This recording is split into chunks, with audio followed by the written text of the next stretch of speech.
and lending. I am Joe Skipper with eXp Realty out of Oregon, and my friend Cody Wilhelm with Residential Mortgage. Hello, Cody. Hey guys. Hey guy. Yeah, man. How was the week? I guess you were sick last week, so how was the last couple of weeks? How was the family with Christmas and things like that? Yeah, things were good. We kind of got this little weird bug, and then it went away, and then we got another one. So everybody's still trying to recover, but it was a good, successful few days. We did like 3 separate days of Christmas, and then my wife's birthday was New Year's Eve, and then our daughter's birthday is today. So it's kind of been a Wow, crazy last couple weeks, but we're got still a lot alive, going man. on. A lot going Yeah, on. yeah. How about you? It was good. Yeah, there was minimal sickness before Christmas, and then we were all healthy for Christmas, so that was good. And we've got Cora who's 6 and in her prime of Santa days, and so it was Oh just a lot yeah. of fun, and we had a good time with her and celebrating all that. So it's good. She's got her birthday coming up too in the next Oh couple weeks, nice. so she's already counting down the days for more presents. So yeah, Yeah. she's got a good life. Oh, that's But perfect. Our oldest, he had no like he when he was probably 3 or 4, he wanted to know about Santa, and he was like really intentional about like, tell me the truth, is Santa real? And we both, it's our first kid, and we're like, yeah, what do we do here? I don't want him to think that we're lying about other stuff. And so we told him that, hopefully there's no kids watching, Santa wasn't real. And he never really has cared that much. He plays into it more now than he yeah, did as a kid. But Zeke is 6 as well, and it's like Santa is, yeah. It's a and big it's deal. such a weird It's cool. balance Yeah. of like, how much do I play into this and how much do I just kind of let it go? Because I don't remember. Do you remember when you found out that Santa wasn't real?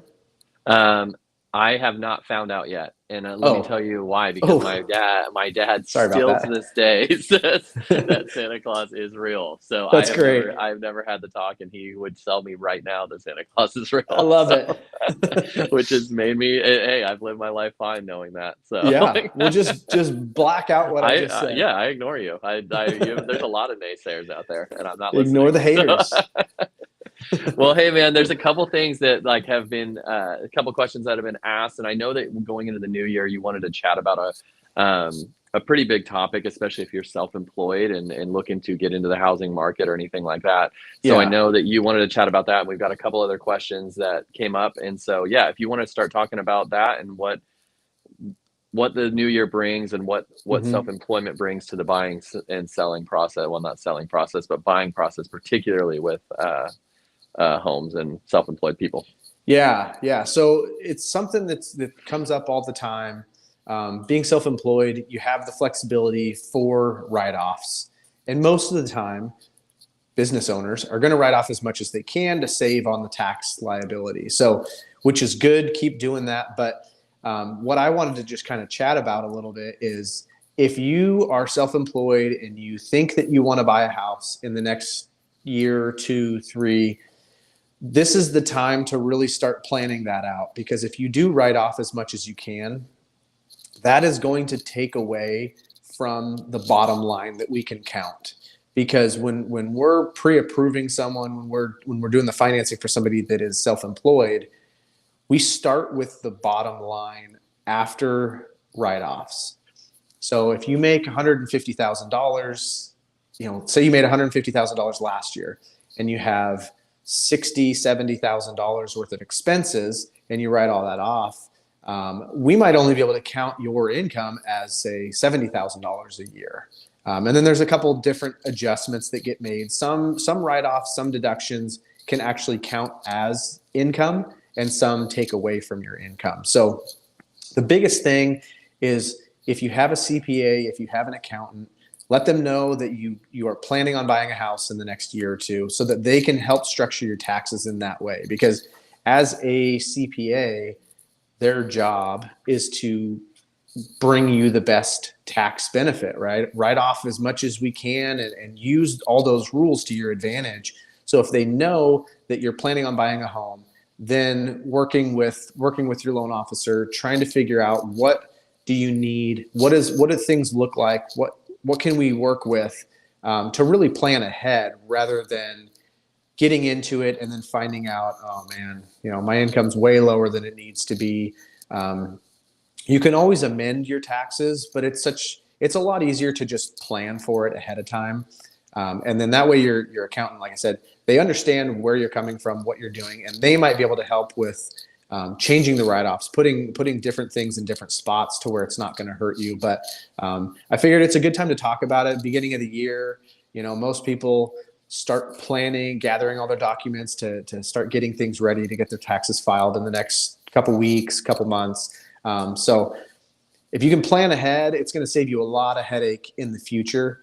And it's not going to be that surprise tax bill too, that, hey, we need to amend our taxes because we're going to change some things up. And now we have $10,000 in taxes that we weren't planning on paying, and now they're here. And then, then if it's a tax payment plan or there's past due amount, we have to factor that into the loan. So it just makes sense. As much as it's a little bit more work up front, it's going to save you a ton in the end, and it's going to make the process a lot smoother. So Yeah, if you're planning on it, definitely communicate that with whoever's doing your books. And if you do your own books, talk to a loan officer, get things started with that first so that you can do them legally, but also in a way that is going to benefit you and not hurt you. Yeah, it was interesting you say that because I was new to, jumping into this line of work. You don't think about those things until you need them. You're like, Yeah. oh, I do, those things, all those write-offs that benefit you in tax purposes don't benefit you necessarily in the house purchasing process or what you can Yeah. qualify for. Is there no other way to get around that, or is it literally? I know you were saying that there's some things that a lender can use for income, Mm-hmm. even though it can be deducted. But is every lender the same, or are there lenders out there besides, I guess, hard money lenders? Are there other lenders out there that, can work with a self-employment, or is it kind of more or less generally the same?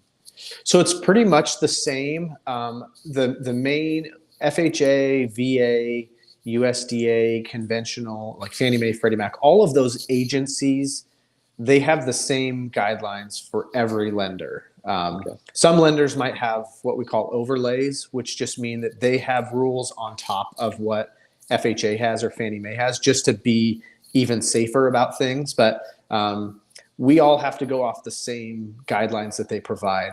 We do have access to lenders that we call non-QM lenders, which are non-agency. They make their own loans. They have their own risk tolerance. It's not backed by the main agencies, but they will do things like bank statement loans, where if your taxes are a little bit of a mess, maybe, or you have wrote off a lot, we can go off the last 12 or 24-month bank statements for the business to show what the income is. You're gonna pay a little bit higher of an interest rate and maybe have a little bit higher of a down payment requirement, but they will go off that. So there are different ways to obtain it if your taxes are not how they need to look in order to qualify for something, kind of one of the major loan options. But in general, yeah, we all have to follow the same ways of calculating the income, and it's pretty simple in what it is. It's just everything has to be noted correctly because depreciation, depletion, some of those things can be added back in, whereas or like business use of home, there's certain things where the write-offs will actually add back towards your income, but then other things that will deduct away from it. So Okay. it's simple with the calculation, but it's also, Yeah. again, if it's not done correctly, because say the CPA doesn't know that somebody's looking to buy a house, and the reality is sometimes that happens too, right? Where they're like, I was not even planning on buying a house. Yeah. This And then it just kind happens. of fell in my Yeah. lap, and now I'm in the situation where I have to do this. And so then we go back and look at everything, and it's like, this is not exactly ideal, but let's find some different ways that we might be able to work with what we have and kind of play around with some different stuff. So Oh, cool. yeah. Well, this leads me to one of the questions that we got, Oh. because I was going to ask, the amount of time it takes to kind of have that income, how long you need. And Mm-hmm. this question that we got was, they started a new job 3 months ago. Do I have to wait 2 years before I can buy a house? Yeah. So what we're looking for is a 2-year work history. So it doesn't all have to be in the same line of work. If you're self-employed, we're gonna have to have 2 years worth of tax returns. So there's really no getting around that. Freddie Mac, they had an option a couple years ago to where you only needed 1 year as long as your previous job was the same line of work. So you just turned your normal job into a self-employed version of that same thing. You could do it within 1 year, but they did away with that. So it's 2 years for anything self-employed, and it's going to be averaged over the 2 years. So that's where sometimes it can be 3 years because maybe year one you didn't make a whole lot, or you wrote off, what little bit you had, and then between year one and year two, you're averaging 24 months over really 12 months of income. So, but if you're W-2 and you change jobs, there's a really good chance that you do not need to wait. It really depends on what type of income you get and how much of it is variable income. If you go from job A and you were salaried and now you went to this other place and you're salaried, there's no wait time that's needed. It's a very set standard, like, safe income. If you go from a job where you're salaried to a job that gives pretty good bonuses or commission, they're going to need to see a history of that. Ideally, it's 2 years worth of commission, bonus, overtime income to be able to calculate it correctly. You can do it within 1 year. It's just they may average it over the course of 24 months. But if you're an hourly employee and you change jobs, there's really no wait period that's needed. It's really based on how you're paid and maybe the line of work.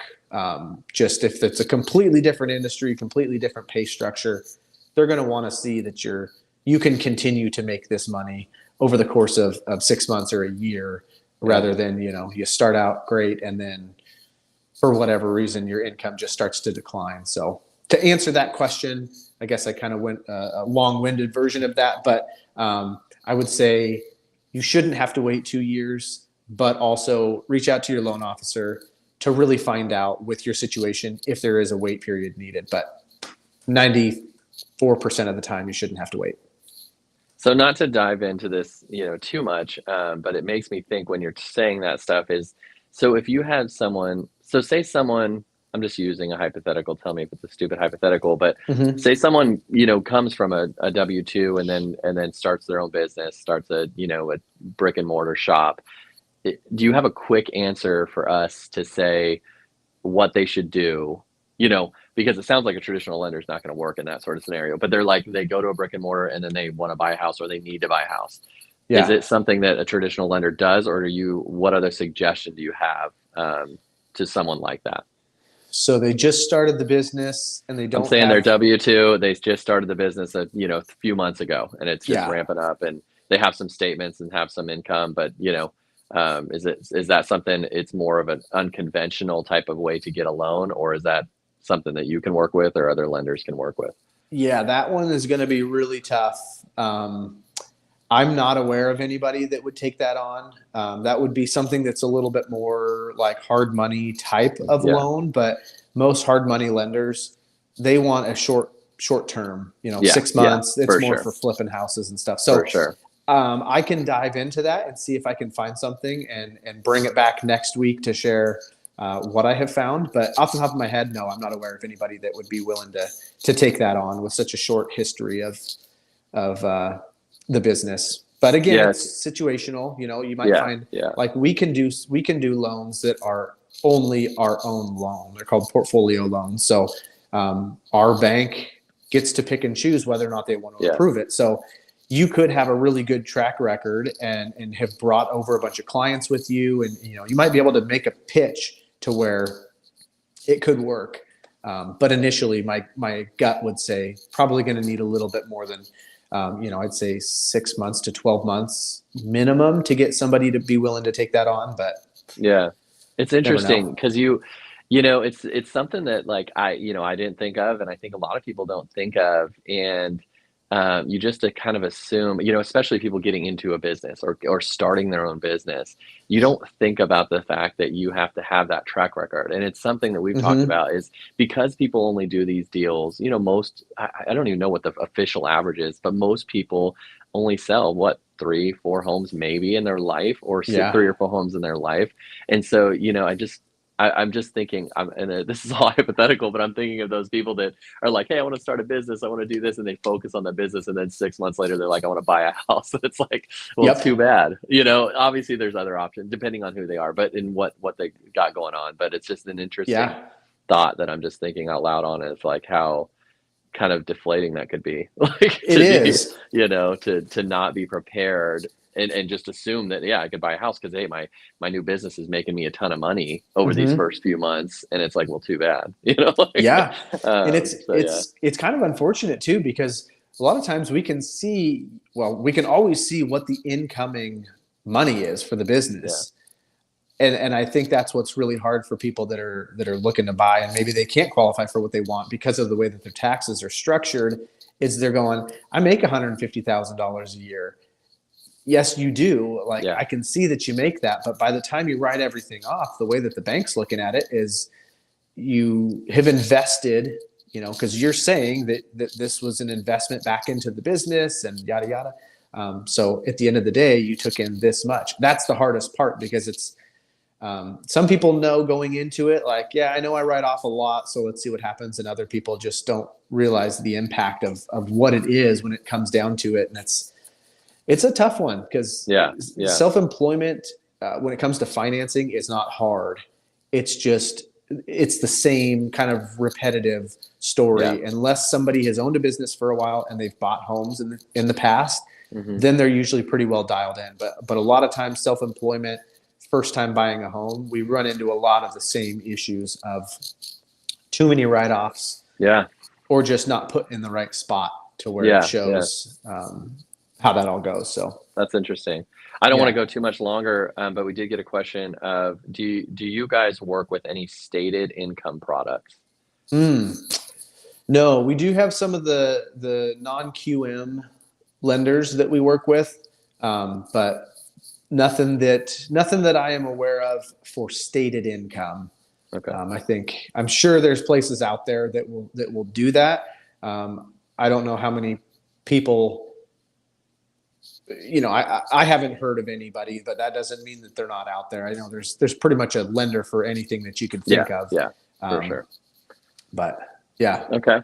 Well, we have some other questions, but I think we're coming up on time, and I wanted to chat with you and get talk again about venture with Joe and yeah. Cody, our newest podcast. So if you kind of wanted to elaborate on what our plans are, our goals are, and I'll kind of piggyback off you of whatever you don't say, or I'll just repeat what you say, Yeah, but kind perfect. of talk about the new podcast we're going to do and kind of what that entails and kind of a pitch to people that want to be on it. So Yeah, yeah. So, I mean, Joe and I, we started talking about doing what we're doing right now. And it was really one of those, like, let's just do it. Let's jump into it. Let's start talking about some stuff. And as we've started to do this more and more, we realized that we enjoy it a lot, and we feel like we could really expand and bring a spotlight to other businesses. So it's going to be, the idea behind it is that we're going to be able to bring in other business owners, people that have a story to tell about, maybe what's, the personal story, but also business. Like, what was it like to go from nothing to where you're at now? To be able to not only share that with people, but also us to be able to get more eyeballs on that business, because it's a small, we're in a small community here, even though Joe, you and I live, what, 30 miles away from each other, but mhm. it's like the Northwest is such a small area. And for us to be able to bring business to other business owners, the idea of other people being able to see that and share that, is really what we're looking to do. And we figured that since we've got some momentum, let's keep building on this. And we've had some great support from people that want to be on there, friends and family. So I'm excited to be able to share that with people, and just keep it going, keep the venture Yeah. going.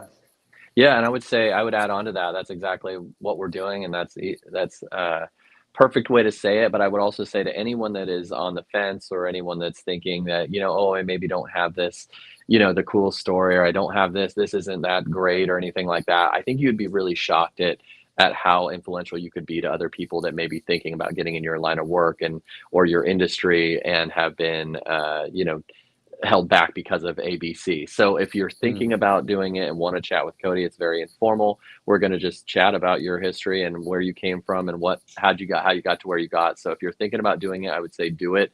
You really could be influential in a positive way for people that are either struggling in the industry that you're in, they want to get in the industry that you're in, or they come from a different background that they don't think they could even get there. So if you are on the fence, please reach out to Cody and I. We can talk to you about it. It's getting over the fear of talking online or live. We can get over that, but I think a lot of people would be surprised at how many others want to hear their story. So that's kind of Hmm. what we want to bring to the forefront. Different industries, different businesses, different success stories. It doesn't have to be you're a multimillionaire, but now Yes. and look where you are now. It literally, you could be in the middle of a struggle, and we Hmm. just want to hear where you're at and how you got there and how you get through it or whatever it might be. So. Yeah, I mean, you nailed it there too. You could be a year into it and still working on trying to grow it and going through a lot of struggles, or you could be 20 years in and everything is going great. Like, we just want to be able to share that story and be able to bring other business owners, other people together, just to get the word out there. And I think everybody likes to be able to share their story, even Yeah. if it's nothing crazy or groundbreaking. It's still fun to be able to dig in, and I think it's great for other people to see some of these business owners as people too, because I think Yeah. that can very easily be forgotten, that they're just people that Yep. run a business. So Yeah, and we've got some good lineups so far of people. So we're looking forward to getting those recorded and out there to you guys. If you're thinking about it, please reach out to us. It's going to be fun, and we've got some good people that are up front already, ready to go. So it'll be fun to talk to them and then put this out there. But yeah, I'm looking forward to it, Cody. yeah, Um, absolutely. yeah. Until then, I guess we'll cover the rest of the questions next week and see if we got any more topics that came up during the week. But until Perfect. then, man, I hope you have a good week, and Yeah, you we will too. chat with you later. Awesome. Sounds good.